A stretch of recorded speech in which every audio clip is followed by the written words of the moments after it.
Hi guys. How you doing, Hey. man? So before we talk about the record Family Tree, I'd like to jump back a year where you released a blues album, Black Tube Blues. Huh? When did you first discover the blues? The blues has always been an integral part of Blackstone Cherry and the sounds that we have. As far as personally discovering the blues, a big one for me was I got a Jimi Hendrix record when I was a kid, and Red House was on there, and that was probably one of the most bluesy things Hendrix ever did. But that was kind of my introduction to the blues, I guess. And then from there, you branch out and you find other things. And Yeah. I don't remember when the first time, really. I probably remember one of the first artists, I think, that I remember knowing, identifying as a blues artist was probably B.B. King, just like most people, everybody knows B.B. King as one of a blues god, essentially. Sure. But I don't remember the first time I heard it,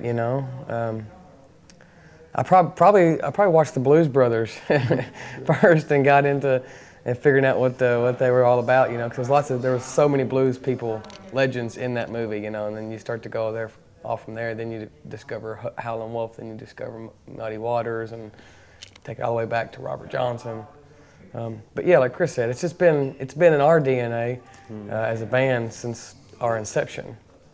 Is the blues something where most of kind of the music starts for you? Where most I think you can trace all rock and roll back to the blues. I mean, the British invasion, those guys that were kind of at the forefront of rock and roll along with Elvis Presley and Chuck Berry, and I guess really it was Elvis and Chuck Berry and Jerry Lee Lewis and those guys first, but then the British invasion. But all of those artists were either imitating or drawing heavily from the Delta blues artists. Right. And what was considered race music back then. And I mean, it all stems from the Deep South blues. Right. And it's amazing, like it's funny, you see like heavy metal bands, yet they still it all birthed out of the blues. Yeah. You know what I mean? From everything. For all practical purposes, the Rolling Stones is a blues band. Sure. They just had a few catchy songs, but they're a blues rock band, just like Aerosmith. That's why they did that Honkin' on Bobo album. All of these classic bands that we all know and love. It all, like Chris said, it all goes back to the blues, of course. What made you go back to the blues and specifically for that EP? Man, it's funny, I had mentioned to our manager, Vinny, I was like, man, I wish we could do a blues record. And then about a month or so later, he reached out and he's like, hey man, the label was wondering if you guys would be interested in doing some kind of EP between records.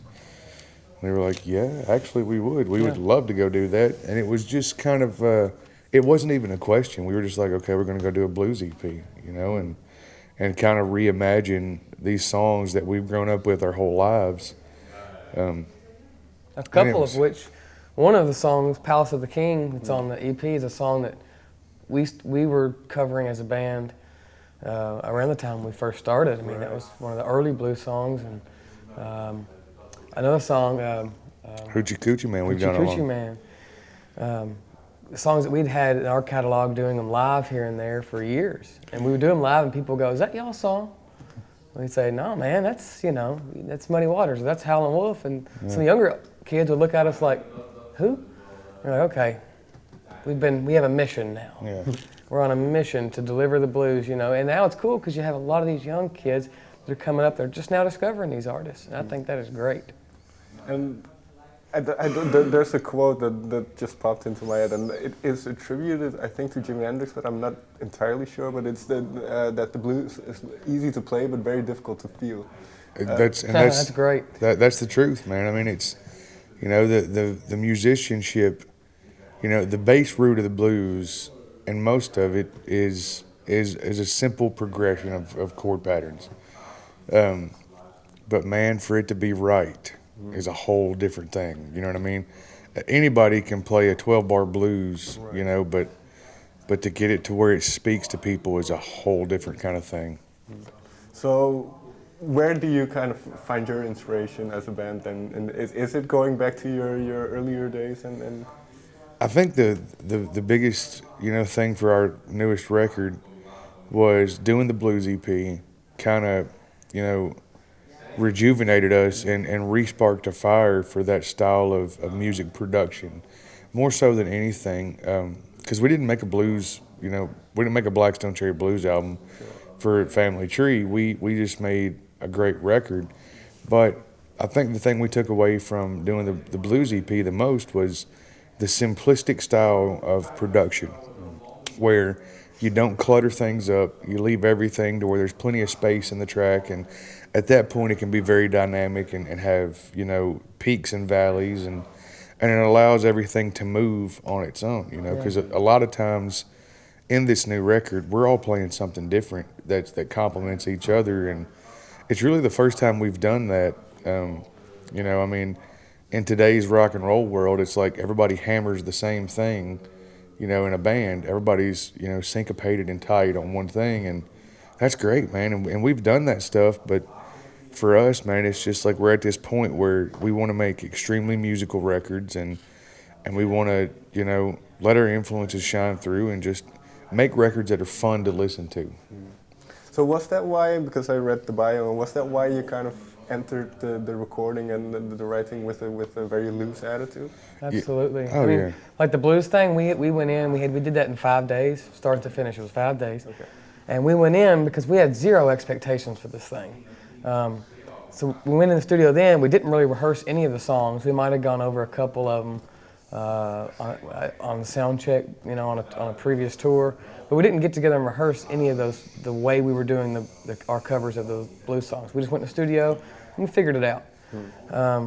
And it came out great. And lo and behold, this blues EP comes out. It's #1 blues Billboard out on Billboard. It's like, what? People are loving it. It was like 3 weeks #1 Yeah. or something, man. It's crazy. It was insane. So we took that spirit and that approach when we did the new album, you know. We didn't even do any pre-production, essentially, for the new album. We just went in and we knew the songs enough, but we wanted to keep them very vibrant. So a lot of the time, the first time we played these songs is what you're hearing on this album, you know. And Yeah, I mean, like the only rehearsals we had were when we were recording the demos as we were writing the songs. Yeah. Which basically boils down to, you know, we played the guitar parts, and then, you know, because we use Logic a lot to write songs. So, you know, it's got the magic ball that John Fred calls it, you know, that you drag around on the screen for the drummer, and it, you know, and that's what we had for reference. yeah, I mean, so everybody just listened to that stuff with a loose mentality of, okay, that's what that part is for now. You know, but we left it all open to interpretation in the studio, and because we didn't rehearse it, you know, I think that's why there's so much, you know, nervous and spontaneous energy in the new record, and why it does sound so different than anything else we've ever done.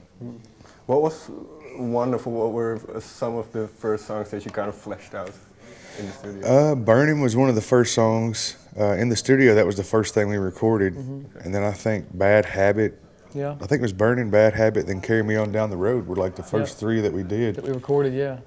As far as written, James Brown, I think, was the first song that we started writing for a new album. There are older songs on there, Get Me Over You and Southern Fried Friday Nights. We'd written 2012? Yeah. No, 2013. 13, 14-ish. 2014. We wrote in 2014. And funny songs, just like Cheaper Drink Alone, we wrote those songs with the intention to maybe pitch to like a country rock artist, and then they were Blackstone Cherry songs the whole time. We were just trying to say they weren't. We were in denial. Yeah. And then when it came time to record them and we played them, we were like, man, this is our song. Why are we giving this away to somebody else? Yeah. But when it came time to actually write for the album, the only one that stuck around out of, as the earliest one was James Brown. I think we wrote that the first of the year last year. And then after the Blues EP, we started, it was like a floodgate open, and we were so inspired and all these new ideas and this new... We did the Blues EP in what, March? Recorded it in March? April. End of April. So, yeah, so like basically, other than James Brown, we had about 30 ideas before we did the Blues EP. And then after we did the Blues EP, James Brown stayed, everything else went away. Yeah. And we kind of went a whole new, you know, direction songwriting-wise. But I think it was the best thing that we've ever done. And it happened at the right time for us to do that Blues EP, because like I said, it completely rejuvenated our band and gave us a whole new lease on the way we write and record music. Was it important to be, this might sound a bit vague, or did you need that rejuvenation at that point? I think we did. I think we would have made a great record regardless, because we're, at the end of the day, it's all about the song and how good is the song, But I think we probably didn't know it. Like, all was well. It wasn't like Yeah. we were in like a funk and going, oh man, we need some inspiration, because we were writing songs. Yeah. But all of a sudden, this organic change after we did the blues thing, this shift, and our Blackstone Cherry tectonic plates happened, so to speak. And it wasn't like we sat down and was like, okay, guys, we need to start doing this now. It was just like, all of a sudden, it was like we had an epiphany, and we all woke up one day and we started writing this new music, and we were on the same page together, and we were on this musical journey, and then that's what took us to the new album, and a whole new mindset, basically. It was. And that's what's weird about it. Like, a lot of times, somebody will have an idea, and then everybody else will kind of question it, whether it's me with an idea or Ben with an idea or John Fred or John. We'll all be like, there's something to think about, and it's because we take everything, and we think about it. But with this new stuff, it's like he said, it's kind of like we woke up one morning and we were like, okay, we're going to write these kind of songs. Yeah. And basically what that boiled down to was the best song wins. And it wasn't, so much of an effort to make sure that the record was as heavy as previous records, or had the, the kind of commercial formula that previous records have maybe had. But just write great songs, man. It's make a record that people love to listen to. And you mentioned those first 3 songs that kind of got fleshed out: Bad Habit, Burning, and Carry Me On Down the Road. And they have a very, very good energy to them. So is that kind of the energy you took from writing and then went into the studio? I think so, man. We wrote those songs and on the bus, and all those songs were written, with the exception of James Brown, which, it was finished on the bus. Yeah. But they were all written on the back of the tour bus. Okay. Either on days off or riding down the road, or, there were many times that right before a show we'd be working on an idea. We would go in and play the show and come back out to the bus and either finish that idea or have a whole new idea from a riff that one of us played, in between songs or something. Because every moment's on stage where somebody will play something, look at each other and be like, don't forget that. Record it on your phone. Remember that. And so is that also why that approach to recording, that there's a certain live feel to it? So is that why? Because half of it is kind of originated out of those moments. Yeah. Absolutely. You could over. We didn't want to overproduce, of course. Sure. And we also didn't want to over rehearse. We wanted them to be tight. Don't get me wrong. We wanted the songs to be. But you don't want it to be stiff and stale. You could take the life out of something very quick, and we didn't want that. We wanted it to be very live. And it's hard to go in the studio and after if you know something like the back of your hand, and then you try to make that sound, spontaneous. That's hard to do because it's not, But this was literally spontaneous. We were literally just some of the, playing these songs for the first time. We'd record them. We'd go, hey, did we get that? Did it sound good? Okay, great. And Chris, I believe you also mixed the album. Mm-hmm. So what was that like for you to take that perspective on the work you did? When we did the Black to Blues EP, the mixes on that were basically the rough mixes that me and the engineer did, just so everybody had something to listen to make sure that we were finished with the product. Right. And we ended up just getting those mastered and putting them out. So when it came for this record, it had been mentioned that maybe I would, mix, the B-sides. And then we had a mix done by a world-class mixer, and I also did a spec mix. And when everybody listened back, they were so similar that everybody ended up choosing me to mix the record. So it was kind of out of my hands, It was up to the other 3 guys, and they entrusted me to do it. And I'm very proud of that and very thankful for the opportunity to get to do it. But I think the fact that I'm not, a guy that mixes records for a living, that it gave this record a different sound and a different kind of feel. Because a lot of times when you hire a mixer, you love the things they do and you want them to impose some of those things on your sound.